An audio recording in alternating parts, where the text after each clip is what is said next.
Hello everyone, welcome to my class. आज हम पढ़ेंगे respiration in animals. Respiration in animals. Respiration in animals में हम पढ़ेंगे ह्यूमंस का रेस्पिरेटरी सिस्टम। तो सबसे पहले एक क्विक रिवीजन कर लेते हैं कि रेस्पिरेशन क्या होता है। प्रीवियस क्लास में हमने पढ़ा था कि रेस्पिरेशन और ब्रीदिंग में डिफरेंस होता है। रेस्पिरेशन का मतलब ये होता है कि जो भी हमारे जो सेल होते हैं, सेल के अंदर एसिमिलेटेड फूड होता है। किस फॉर्म में होता है? ग्लूकोज की फॉर्म में होता है। ये फूड, इस फूड को बर्न करने के लिए हमें ऑक्सीजन की जरूरत होती है और हम ऑक्सीजन गैस को इनहेल करते हैं। ये ऑक्सीजन गैस इस ग्लूकोज को बर्न करती है और एनर्जी प्रोवाइड करती है। और सेल के अंदर एनर्जी जो होती है एटीपी की फॉर्म में क्या होती है? स्टोर होती है, जिससे सेल डिफरेंट फंक्शंस, बॉडी के डिफरेंट फंक्शंस के लिए यूटिलाइज करता है। तो ये होता है रेस्पिरेशन, कि इस फूड का ऑक्सीडेशन, इस फूड का ग्लूकोज का बर्न होना in the presence of oxygen. Breathing का मतलब होता है ऑक्सीजन को इनहेल करना और कार्बन डाइऑक्साइड को, जो कि रेस्पिरेशन का एक वेस्ट प्रोडक्ट है, एक्सहेल करना। उस प्रोसेस को हम कहते हैं ब्रीदिंग। ठीक है, तो अब हम देखेंगे कि इसका मैकेनिज्म क्या होता है। ठीक है, कि रेस्पिरेशन होती कैसे है। तो जो रेस्पिरेशन होती है, ठीक है, उसके अंदर गैसियस एक्सचेंज होता है। रेस्पिरेशन में क्या होता है? गैसियस एक्सचेंज होता है। कौन कौन सी गैसेस का एक्सचेंज होता है? ऑक्सीजन का और कार्बन डाइऑक्साइड का। और किसके बीच में ये एक्सचेंज होता है? एयर के बीच में और जो हमारी बॉडी के अंदर जो ब्लड है, इन दोनों के बीच में इन दोनों गैसेस का क्या होता है? एक्सचेंज होता है। हम ऑक्सीजन को इनहेल करते हैं और कार्बन डाइऑक्साइड को क्या करते हैं? एक्सहेल करते हैं। ब्रीद का क्या मतलब होता है? ब्रीद जो होती है, एक बार जो हम इनहेल करते हैं, वन इनहेलेशन, एक बार इनहेल करना और एक बार एक्सहेल करना, एक्सहेलेशन, इसको हम क्या कहते हैं? ब्रीद कहते हैं। ठीक है, तो एक बार जब हम इनहेल करते हैं और एक बार जब हम एक्सहेल करते हैं, उसको हम क्या कहते हैं? ब्रीद कहते हैं। ठीक है, तो गैसेस जो होती है, किस कैसे एक्सचेंज होती है? एयर और हमारे जो ब्लड के अंदर होता है, इन चीजों में क्या होता है? गैसेस का एक्सचेंज होता है। अब ये गैसेस कैसे एक्सचेंज होती हैं? देखो, जो गैसेस जो होते हैं, सबसे पहले हम पढ़ेंगे कि मैकेनिज्म क्या होता है इनहेलेशन का और एक्सहेलेशन का।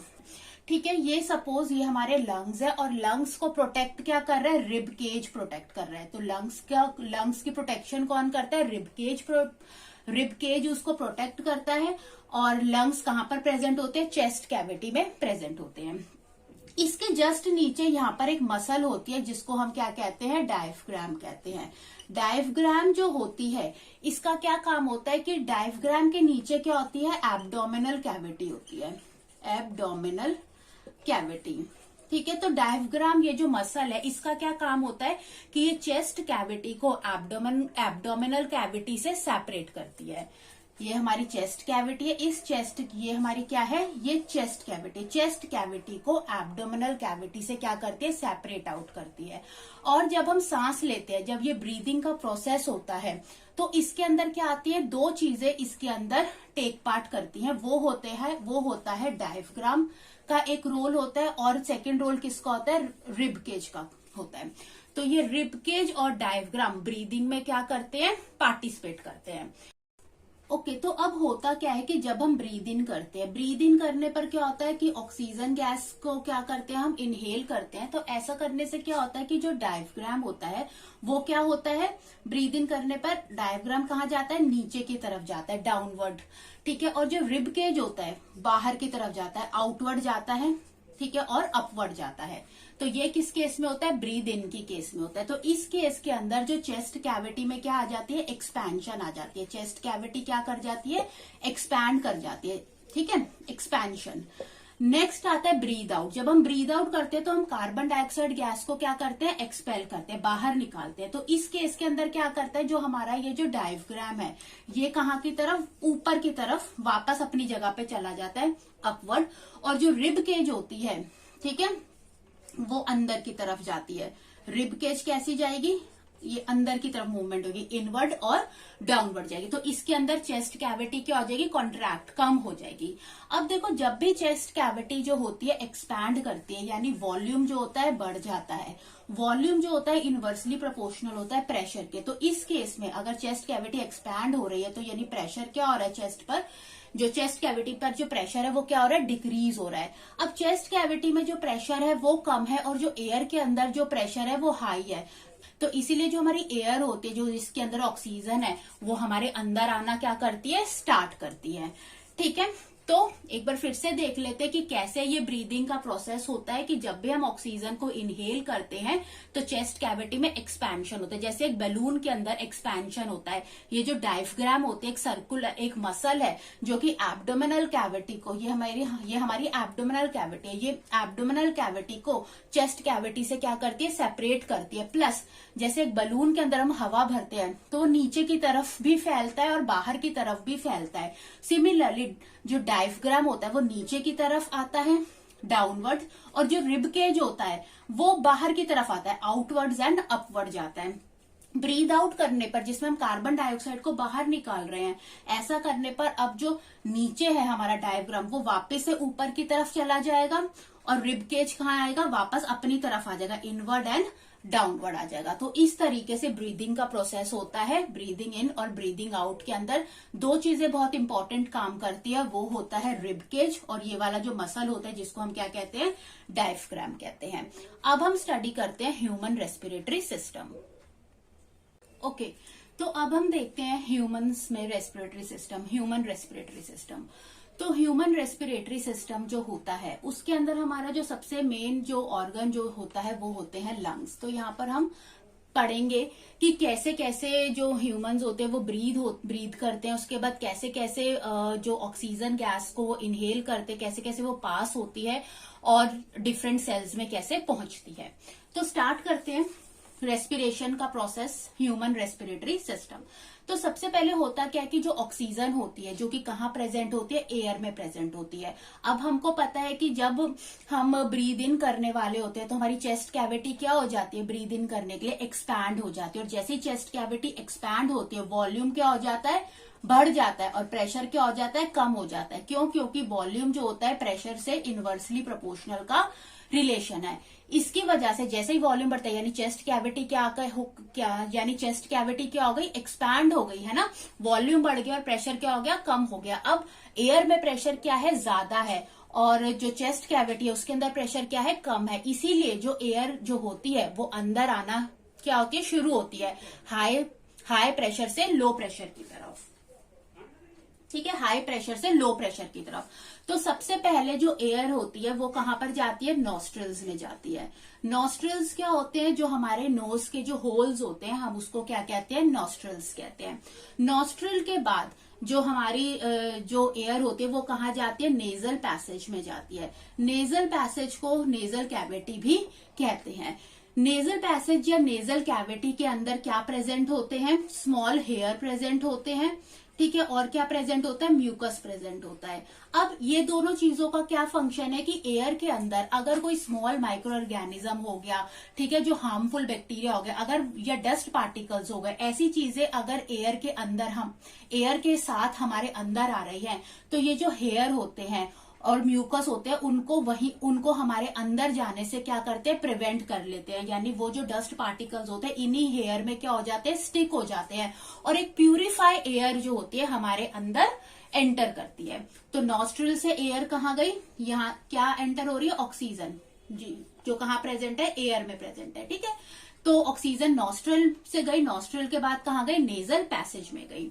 उसके बाद ये जो नेजल पैसेज होता है, अब क्योंकि हमारी जो माउथ जो हमारा माउथ है जिसको हम बकल कैविटी भी कहते हैं वो अंदर से दो पार्ट में डिवाइड है, इसीलिए जो नेजल पैसेज होता है वो भी दो ही पार्ट्स में क्या होता है, डिवाइड होता है। तो नेजल पैसेज के बाद जो हमारी ये जो एयर है वो कहाँ जाती है, फिरनिक्स में जाती है। फिरनिक्स जो होता है जिसको हम क्या कहते हैं, थ्रोट भी कहते हैं। ये जो थ्रोट होता है ये बकल कैविटी के बीच में और जो ट्रैकिया है, विंड पाइप है, उसके बीच में क्या होता है, प्रेजेंट होता है। तो फिरनिक्स कहाँ पर प्रेजेंट होता है, it is present between the buccal cavity यानी माउथ और किसके बीच में, ट्रैकिया के बीच में जो होता है फिरनिक्स प्रेजेंट होता है। ठीक है, ये हमारी नॉस्ट्रिल हो गई, नॉस्ट्रिल के बाद नेजल पैसेज आ गया, उसके बाद क्या आ गया, फिरनिक्स आ गया। फिरनिक्स ये देख रहे हो ये कहाँ पर प्रेजेंट है, ये हमारी क्या है, बकल कैविटी, ये माउथ है बकल कैविटी, और इसके नीचे ये क्या है, जो पाइप है ट्रैकिया, जिसको आप विंड पाइप कहते हैं। तो जो फिरनिक्स होता है माउथ और ट्रैकिया के बीच का पार्ट होता है, जिसको हम क्या कहते हैं, थ्रोट भी कहते हैं। इसके बाद जो एयर होती है वो कहां पर जाती है, ट्रैकिया में जाती है। ट्रैकिया को हम क्या कहते हैं, विंड पाइप कहते हैं। ट्रैकिया को हम क्या कहते हैं, विंड पाइप भी कहते हैं। और ये जो ट्रैकिया होता है, विंड पाइप, इसके ऊपर एक छोटा सा ऐसे एक स्ट्रक्चर बना होता है, रिंग लाइक स्ट्रक्चर होता है, जिसको हम क्या कहते हैं, लिर्निक्स कहते हैं। लिर्निक्स को हम क्या कहते हैं, वॉइस बॉक्स भी कहते हैं। लिर्निक्स को हम क्या कहते हैं, वॉइस बॉक्स भी कहते हैं। अब ये जो ट्रैकिया होती है, विंड पाइप, इसके ऊपर आप देख रहे हो ये इस तरीके की पाइप है, ठीक है, और इसके ऊपर ऐसे स्मॉल सर्कुलर रिंग्स जो होते हैं प्रेजेंट होते हैं।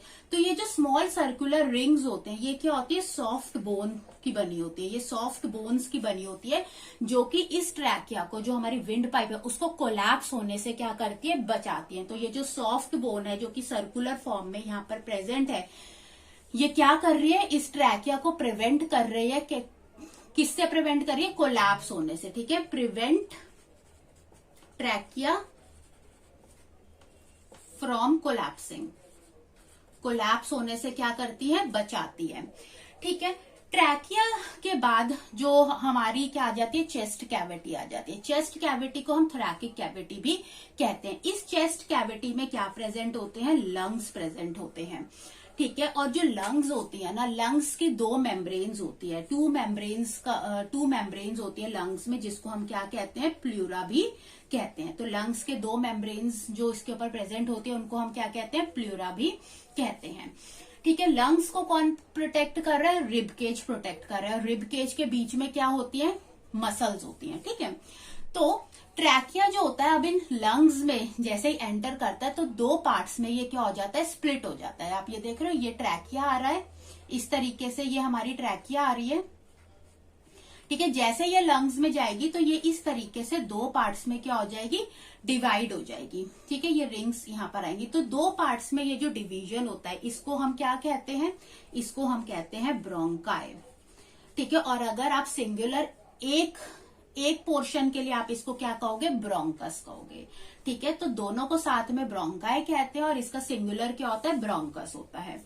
अब ये जो ब्रोंकाई होता है, ठीक है, जब ये लंग्स के अंदर और ज्यादा अगर हम अंदर की तरफ देखें तो ये जो ब्रोंकस होता है ये छोटे छोटे स्प्रेड होता है, ब्रांच्ड होता है। ठीक है, तो ये जो ब्रोंकस होता है लंग्स के अंदर, जब हम और डीप जाते हैं तो छोटे छोटे पोर्शन में, छोटे छोटे पोर्शंस में क्या होता है, ब्रांच्ड होता है। और इन ब्रांचेस को, जैसे आप इस तरीके से देखोगे, इस तरीके से ब्रांच्ड है। ठीक है, इन ब्रांचेस को हम क्या कहते हैं, ब्रोंक्यूल्स कहते हैं। तो ब्रोंकाई के बाद क्या आता है, ब्रोंक्यूल्स आते हैं। ठीक है, ब्रोंक्यूल्स। ठीक है, और ये जो ब्रोंक्यूल्स होते हैं इनके एंड्स पर क्या होता है, एयर सैक लाइक स्ट्रक्चर्स होते हैं। इन एयर सैक लाइक स्ट्रक्चर को हम क्या कहते हैं, ब्रोंक्यूल्स कहते हैं। तो ब्रोंकाई के बाद क्या आता है, ब्रोंक्यूल्स आते हैं। ठीक है, ब्रोंक्यूल्स। ठीक है, और ये जो ब्रोंक्यूल्स होते हैं इनके एंड्स पर क्या होते हैं, एयर सैक लाइक स्ट्रक्चर्स होते हैं। इन एयर सैक लाइक स्ट्रक्चर्स को हम क्या कहते हैं, एलोव्यूली कहते हैं, एलव्यूलाई कहते हैं। ठीक है, तो ये होता है यहाँ जो सारा ऑक्सीजन का मतलब कैसे ऑक्सीजन लंग्स के अंदर तक आती है। तो सबसे पहले एयर कहाँ जाती है, नॉस्ट्रल्स में जाती है, उसके बाद नेजल पैसेज में जाती है। नेजल पैसेज में हेयर और म्यूकस प्रेजेंट होते हैं जो कि एयर को प्यूरिफाई करते हैं। उसके बाद फेरनेक्स आ जाता है जिसको हम थ्रोट कहते हैं। थ्रोट जो होता है बकल कैविटी और ट्रैकिया के बीच में प्रेजेंट होता है। उसके बाद क्या आ जाता है, ट्रैकिया, विंड पाइप आ जाती है। विंड पाइप के ऊपर छोटा सा एक वॉइस बॉक्स प्रेजेंट होता है जिसको हम लिर्निक्स कहते हैं। ट्रैकिया के ऊपर हमने कहा कि सर्कुलर सॉफ्ट बोन्स होती है जो ट्रैकिया को कोलैप्स होने से बचाती हैं। उसके बाद एयर कहाँ जाती है, लंग्स में आ जाती है। लंग्स की जो दो मेम्ब्रेन्स होती है उसे हम प्लूरा कहते हैं। लंग्स के अंदर क्या होता है कि ये जो हमारा ट्रैकिया होता है, लंग्स के अंदर जो हमारा ये जो ट्रैकिया होता है वो 2 पार्ट्स में स्प्लिट हो जाता है और उन 2 पार्ट्स को हम ब्रोंकाई कहते हैं। ब्रोंकाई जो होते हैं अगर हम और अंदर डीप जाए तो ब्रांच लाइक स्ट्रक्चर्स में डिवाइड होता है जिसको हम ब्रोंक्यूल्स कहते हैं, और ब्रोंक्यूल्स के एंड में एयर सैक स्ट्रक्चर होता है जिसको हम क्या कहते हैं, एल्वियोली कहते हैं। तो जो लंग्स के अंदर जो सारा अब गैशियस का एक्सचेंज होगा, ये सारी चीजें, ये सारा ट्रैक किसका है, ऑक्सीजन को कैरी करके अंदर ला रहा है। तो एल्वियोली जो होती है, ठीक है, एल्वियोली में आके क्या होता है, जो हमारा एल्वियोली वाला पार्ट है, ठीक है, एल्वियोली जो होती है जो लंग्स की, इसकी जो स्किन होती है बहुत ज्यादा मतलब फाइन स्किन होती है, और इसमें क्या होती है, ब्लड कैपिलरीज प्रेजेंट होती है, ठीक है। अब हमें पता है कि जो गैस का एक्सचेंज होता है वो एयर के बीच में हो रहा है और किसके बीच में हो रहा है, ब्लड के बीच में हो रहा है। तो ऑक्सीजन जो इस ट्रैक से कैरी होकर एल्वियोली तक आई है, अब वो जो ऑक्सीजन है, एयर के पास जो ऑक्सीजन है वो कहाँ जाएगी, इस ब्लड में जाएगी। और ब्लड के अंदर क्या प्रेजेंट होता है, हीमोग्लोबिन पिगमेंट प्रेजेंट होता है। इस हीमोग्लोबिन के अंदर इतनी टेंडेंसी होती है कि ये ऑक्सीजन के साथ क्या कर सके, कि ये ऑक्सीजन को अपने साथ क्या कर लेता है, बाइंड कर लेता है। तो एल्वियोली में जो ऑक्सीजन आती है वो ब्लड के अंदर जो हीमोग्लोबिन होता है वो उसके साथ बाइंड हो जाती है, और ये ब्लड जो होता है फिर डिफरेंट पार्ट्स ऑफ बॉडी में डिफरेंट पार्ट्स में जाता है, और हर पार्ट का जो सेल होता है उस तक इस ऑक्सीजन को लेकर जाता है। ये ऑक्सीजन वहां पर जो फूड प्रेजेंट है, ग्लूकोज, उसको बर्न करती है और एनर्जी रिलीज होती है, ठीक है। अब जहां एनर्जी रिलीज हुई, ठीक है, एनर्जी रिलीज हुई तो वहां पर कार्बन डाइऑक्साइड भी क्या हुई, फॉर्म हुई। तो इसी तरीके से कार्बन डाइऑक्साइड वापस इसी ब्लड के थ्रू वापस आती है और एल्वियोली में जाती है, और एल्वियोली से क्या हो जाती है, हम उसको इसी ट्रैक से क्या करते हैं, बाहर एक्सपेल आउट कर देते हैं। तो ये होता है ह्यूमन का रेस्पिरेटरी सिस्टम। एक चीज और कि ये जो होती है, ठीक है, इसके बारे में थोड़ा सा देख लेते हैं कि जो ब्रीदिंग होती है, ठीक है, ये कैसी मूवमेंट है, ये इनवॉलेंट्री एक्शन है। इनवॉलेंट्री एक्शन का मतलब ये है कि जो ब्रीदिंग होती है वो हमारे कंट्रोल में नहीं है, ये एक कंटिन्यूअस प्रोसेस है जो थ्रू आउट द लाइफ क्या होता है, जो थ्रू आउट द लाइफ चल रहा है, ये कंटिन्यूअस प्रोसेस है। आप इस ब्रीदिंग को कंट्रोल नहीं कर सकते, जब आप रात को सो भी रहे हैं तो ये अपना काम कर रही है, ठीक है। लेकिन आप 1 मिनट के अंदर, हम 1 मिनट के अंदर 15 से 18, ठीक है, 15 से 18 टाइम्स हम क्या करते हैं, सांस लेते हैं। लेकिन ब्रेन के अंदर इतनी कैपेबिलिटी होती है कि वो इस रेट को थोड़ा कम या ज्यादा कर सकता है, ठीक है। लेकिन ब्रीदिंग जो होता है कंटिन्यूअस प्रोसेस है जो थ्रू आउट द लाइफ चलती है, और इनवॉलेंट्री एक्शन है। इनवॉलेंट्री एक्शन का मतलब ये है कि ये हमारे कंट्रोल में नहीं है, ठीक है। हीमोग्लोबिन जो होता है वो बहुत इंपॉर्टेंट क्या है, पिगमेंट है। क्यों, क्योंकि ऑक्सीजन को बाइंड करता है। तो जिन लोगों के अंदर हीमोग्लोबिन की कमी हो जाती है, जैसे कि नॉर्मल जो विमेन होते हैं, जो विमेन्स होती है उसके अंदर हीमोग्लोबिन 12 to 14 यूनिट होना चाहिए, और जो मेल होते हैं उसके अंदर 14 to 16 यूनिट होना चाहिए, ठीक है। अगर इनसे कम होता है तो अगर 7 तक की रेंज हो तो उस पर्सन को एनीमिक बोला जाता है।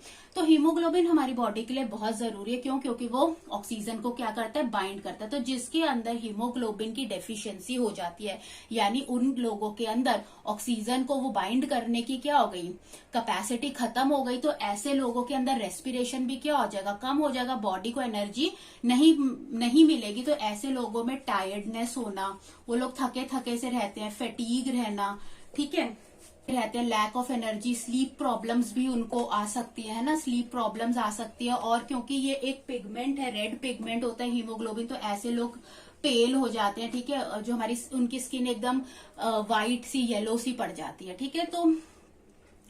तो हीमोग्लोबिन की डेफिशिएंसी की वजह से हमारी बॉडी को प्रॉपर ऑक्सीजन नहीं मिल पाती, प्रॉपर एनर्जी, अगर ऑक्सीजन नहीं मिलेगी तो प्रॉपर एनर्जी नहीं मिलेगी, तो ऐसे पर्सन टायर्डनेस रहती है, फैटीग रहती है, लैक ऑफ एनर्जी रहती है। एक चीज के बारे में हम और पढ़ेंगे, that is carbon monoxide poisoning. Carbon monoxide poisoning क्या होती है? देखो, जब भी कोई फ्यूल बर्न होता है, जब भी हम किसी फ्यूल को क्या करते हैं, बर्न करते हैं, अगर तो वो फ्यूल प्रॉपरली बर्न हो रहा है in the presence of oxygen, ठीक है, तो वो क्या प्रोड्यूस करता है, कार्बन डाइऑक्साइड निकालता है। लेकिन अगर इनकम्प्लीट बर्निंग हो रही है तो क्या प्रोड्यूस होती है, कार्बन मोनोऑक्साइड प्रोड्यूस होती है। और अगर हम इस कार्बन मोनोऑक्साइड को इनहेल कर ले तो जो हीमोग्लोबिन होता है उसकी बहुत ज्यादा, बहुत स्ट्रॉन्ग एफिनिटी होती है कार्बन मोनोऑक्साइड के साथ बाइंड करने की। तो अगर कार्बन मोनोऑक्साइड हमारे ब्लड में आ गई तो ये हीमोग्लोबिन क्या करेगा, इस कार्बन मोनोऑक्साइड के साथ बाइंड कर जाएगा। ये ऑक्सीजन के साथ बाइंड नहीं करेगा, क्यों? क्योंकि जो हीमोग्लोबिन की जो टेंडेंसी है वो कार्बन मोनोऑक्साइड के लिए बहुत ज्यादा है एज कंपेयर टू ऑक्सीजन। तो वो हीमोग्लोबिन क्या करेगा, कार्बन मोनोऑक्साइड के साथ बाइंड करेगा, ऑक्सीजन के साथ बाइंड नहीं करेगा। और अगर ऑक्सीजन के साथ बाइंड नहीं करेगा तो जो ह्यूमन है वो ब्रीद नहीं कर पाएगा, वो रेस्पायर नहीं कर पाएगा, उसको एनर्जी नहीं मिलेगी। और ऐसे केस में क्या होता है, पर्सन जो होता है कोमा में भी जा सकता है, वो अनकॉन्शियस हो जाएगा, कोमा में जाएगा और उसकी डेथ भी हो सकती है। तो इसको हम क्या कहते हैं, कार्बन मोनोऑक्साइड पॉइजनिंग कहते हैं। तो यहाँ पर ये जो टॉपिक है रेस्पिरेशन इन एनिमल्स, जिसके अंदर हमने ह्यूमन रेस्पिरेटरी सिस्टम पढ़ा, ये खत्म होता है। नेक्स्ट क्लास में हम पढ़ेंगे ट्रांसपोर्टेशन। तो अगर आपको अच्छा लगा ये वीडियो तो आप इसे जरूर लाइक करें एंड सब्सक्राइब करें। Thanks for